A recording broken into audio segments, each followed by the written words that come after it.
Lahirnya sosok yang kelak akan menjadi ikon kesederhanaan dan keberanian dalam dunia kewirausahaan Indonesia. Dia adalah Bob Sadino. Selamat datang di channel Man Film 21.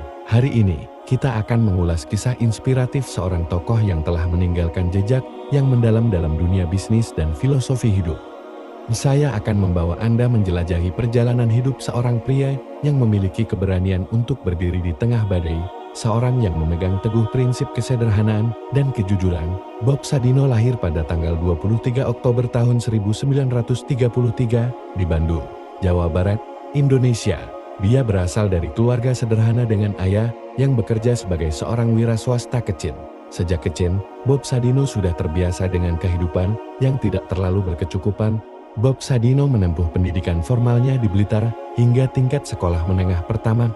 Namun, nasibnya berubah ketika ia meninggalkan sekolah pada usia yang relatif muda untuk mengejar kehidupan yang lebih mandiri. Pada masa remajanya, Bob Sadino mengeksplorasi berbagai pekerjaan, termasuk menjadi tukang becal, penjaga kebun binatang, hingga tukang ojek.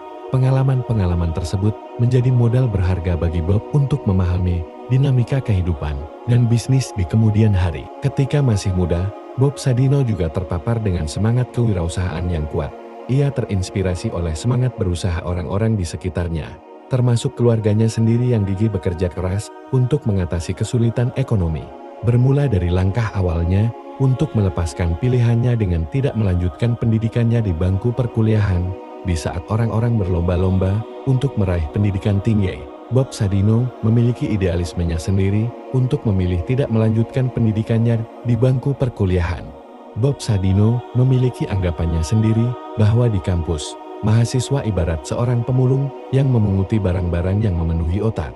Ujarnya, semakin seseorang belajar, otak mereka semakin penuh. Meskipun Bob Sadino memiliki idealismenya untuk tidak melanjutkan perguruan tinggi, hal tersebut bukan berarti Bob Sadino menganggap remeh bahwa belajar adalah hal yang tidak berguna atau sia-sia.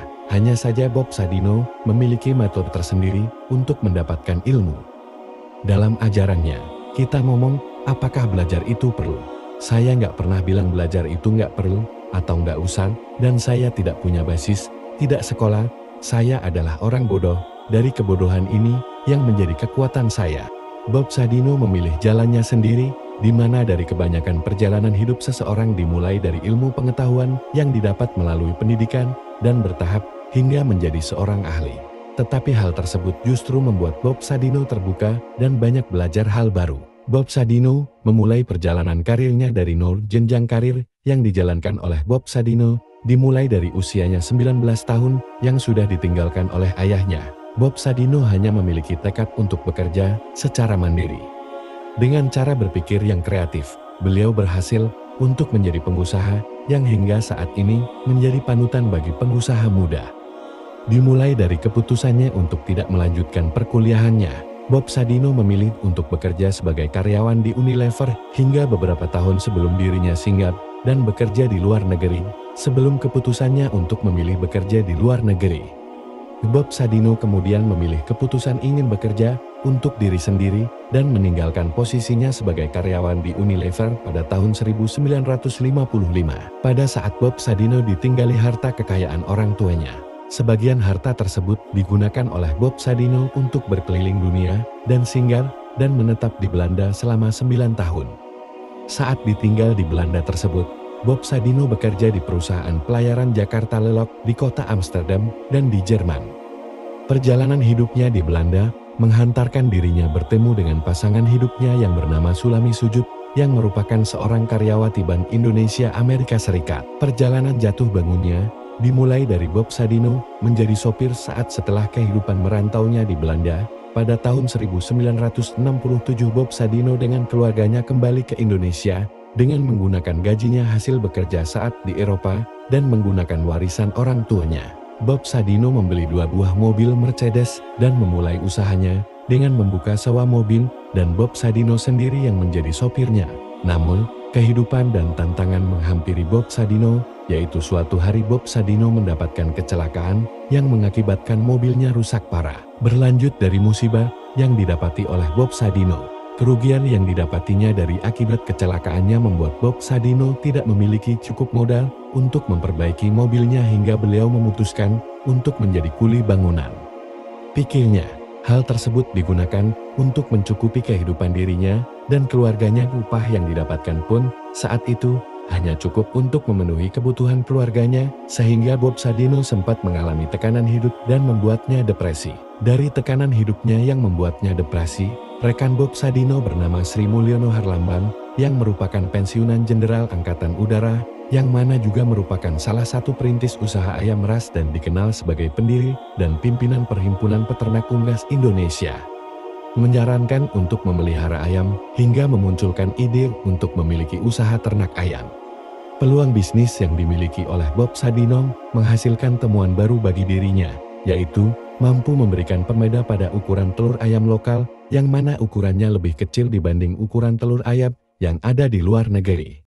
Dari kemampuannya untuk mempelajari jenis telur tersebut, Bob Sadino berhasil menjualkan telur ayamnya ke tetangga-tetangganya di daerah Kemang, Jakarta, yang mana kebanyakan dari tetangganya tersebut adalah ekspatriat. Penjualan tersebut tentunya dilakukan dari pintu ke pintu yang tentunya bermodalkan pengalaman hidupnya di Eropa. Kemudian dengan keuletan dan konsistensi yang dimiliki oleh Bob Sadino, penjualan yang dilakukannya meningkat dalam sehari menjadi puluhan kilo. Dari memelihara ayam, Bob Sadino juga belajar dari ayam-ayamnya yang dipelihara. Bob Sadino mendapat pelajaran bahwa ayam saja mampu berjuang untuk hidup. Tentunya manusia pun harus juga bisa. Dalam proses membuka bisnis telur ayam ini, Bob Sadino tentunya didampingi oleh istrinya. Tantangan yang didapat dari berjualan telur ini pun juga sering berdatangan, seperti halnya tak jarang Bob Sadino mendapatkan makian, teguran dari pelanggannya, dan bahkan pembantu dari orang asing.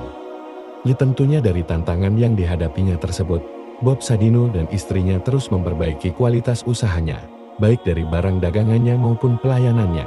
Salah satu titik balik yang signifikan adalah ketika Bob Sadino memutuskan untuk mendirikan Kemcik, sebuah supermarket dan toko kelontong yang menyediakan barang-barang kebutuhan sehari-hari dengan memperkenalkan konsep yang unik dan berbeda di pasaran. Ia berhasil menciptakan brand yang sangat dikenal dan dihormati di kalangan masyarakat kelas menengah ke atas di Jakarta. Keberhasilan Kemcik tidak hanya mengubah citra Bob Sadino sebagai seorang pengusaha, tetapi juga mengubah paradigma bisnis di Indonesia dengan ketekunan, keberanian, dan inovasi. Bob Sadino membuktikan bahwa bisnis dapat berkembang tanpa harus mengikuti arus utama.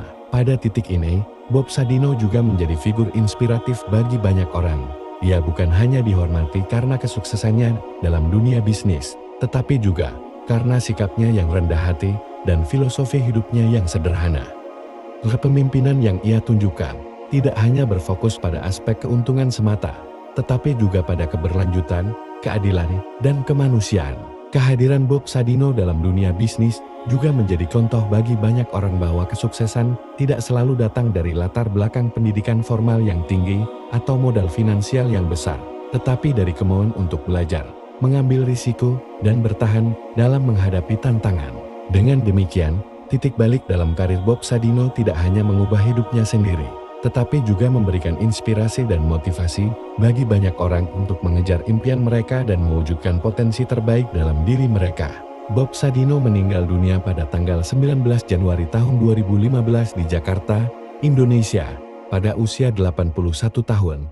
Kabar meninggalnya Bob Sadino menyisakan duka mendalam bagi masyarakat Indonesia, terutama bagi mereka yang terinspirasi oleh perjuangannya dan kontribusinya dalam dunia bisnis. Meskipun begitu, warisan dan filosofi hidup Bob Sadino tetap hidup dalam ingatan banyak orang. Ia dikenang sebagai seorang tokoh yang tidak hanya sukses dalam dunia bisnis, tetapi juga sebagai sosok yang rendah hati, sederhana, dan memiliki semangat kemanusiaan yang tinggi. Pada saat kematiannya, banyak orang yang mengenang Bob Sadino sebagai pengusaha yang memiliki visi jauh ke depan, serta sebagai pribadi yang memperjuangkan nilai-nilai kebenaran, keadilan, dan kebersamaan. Warisan filosofis dan pendekatan hidup sederhananya tetap menjadi inspirasi bagi banyak orang dalam menghadapi tantangan kehidupan sehari-hari. Meskipun Bob Sadino telah tiada, namun semangat dan jejak perjalanan hidupnya tetap menginspirasi banyak orang, terutama mereka yang bercita-cita untuk meraih kesuksesan dengan cara yang jujur, rendah hati, dan penuh dengan semangat kehidupan. Di sini, Kita telah mengikuti jejak perjalanan hidup seorang legenda, Bob Sadino, meskipun telah meninggalkan kita. Warisannya masih hidup dalam setiap kisah keberhasilan, setiap usaha yang dilakukan dengan semangat, dan setiap langkah yang diambil dengan keberanian. Bob Sadino bukan hanya sekadar seorang pengusaha, tetapi juga seorang visioner, pemimpin yang menginspirasi, dan teladan dari ketabahan dan integritas. Mari kita terus memelihara semangatnya dalam menjalani hidup, memperjuangkan impian kita, dan menjadikan dunia ini tempat yang lebih baik bagi kita semua. Terima kasih telah menyimak, dan sampai jumpa pada kisah inspiratif berikutnya.